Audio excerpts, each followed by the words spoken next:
everybody's in love with the game. You're good now.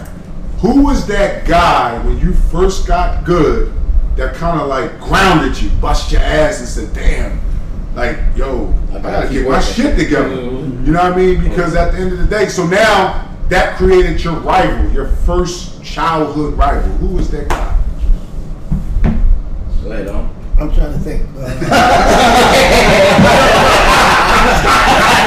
trying to think because for me, I never really had a rival. I got you. You know what I mean? I wanted to play whoever they were saying was the best. Yeah. So that name changed a lot. Like, you know, before we got here, I told a little story about how one guy was getting more pub. Who was that guy? Come on, man. No.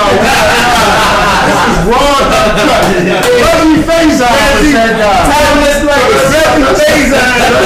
Reggie Faison was point guard. The rest of the soul, he's also pet. But Reggie Faison was point guard, considered to be the best point guard in the city at the time. He was a junior, I was a sophomore. And his team beat us in the semifinals, and they went on and won the championship. I was always a team guy. Like, my thing was winning. But for some reason, it burnt me that people thought he was better than me. You know what I mean? And maybe he was at the time. So, you know, I did all of that. You know, I went through all that. But I kept saying to myself, I'm a SEAL in the summer. Because everybody going to the Hill League. You know what I mean? And when I really believed in myself was my 10th grade year in the Hill League. I probably averaged about 35. And you knew that. yeah, you know, like Claude Gross used to have a thing called Shake and Bake Nate. It was a play. he just made it up. That means it was really like a 1-4. Everybody go to the baseline, get the ball to Day, and shake and bake Nate. And so, you know, we didn't have, in my opinion, and these are my closest friends, but most of my closest friends was local players, role players. I was the better of them, you know. So Claude don't play like that. It's not an equal opportunity system. Right. So I got all the shots. So, you know, every play was for me. It centered around me. If somebody else got a shot, it's because I passed it to them. You know what I mean? So I took all my frustration out on Reggie and everybody else who had a big name at the time. When I met him, got down the hill, I gave everybody big numbers. You know what I mean? I was averaging like 35. Some days I had 50. Sometimes I had 45. You know, I was a scoring machine then. You know what I mean? Because it wasn't the structure of your high school team. High school team, you got your play, you run, cut through, so, you know.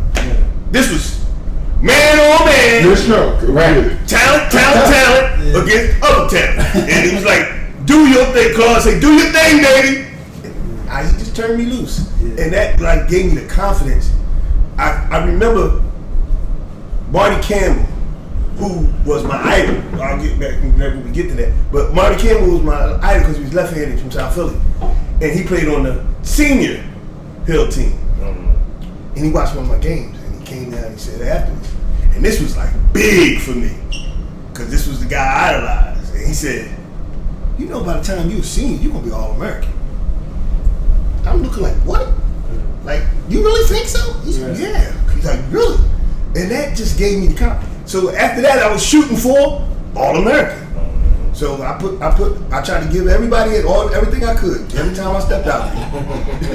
So let me ask you this then. Who was your best or longest rival?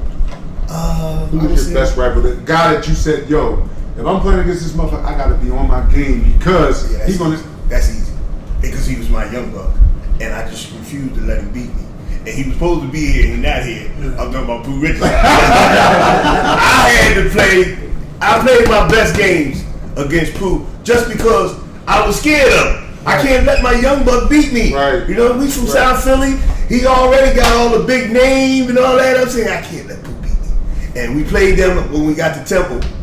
And, well, first time I played against Pooh, we was in the Sunny Hill All-Star team, seniors against juniors. And we killed him. So that didn't count. Now we get to college. He at UCLA. Reggie Miller, Greg Foster, you know, and we Temple. We went out there. And he beat me. beat the living shit out of it. All right? So now I'm saying to myself, they coming to us next year. And I got to get this back. And so the next year we came down to Temple and I really put a show on down there and we beat them. And then we was both like 2 top 10 teams at the time. And like I said, that team featured him, Reggie Miller. They had like 7 pros on that team. The guys eventually made the pro. And so I was always up for Pooh. And then we played a Bigger League championship game, and I'll never forget it. It was triple overtime. I don't even know how it goes. One of us had 63, the other one had 58. But I won. But we went to triple overtime, and it was just going back and forth, me and him. Boom. And, guys like that, first of all, I love him because he was my guy. I raised him through the years, and he got so good. And, but I had a thing about beating my younger guy. I did try to do the same to L. Not young. Well, Perfect segue.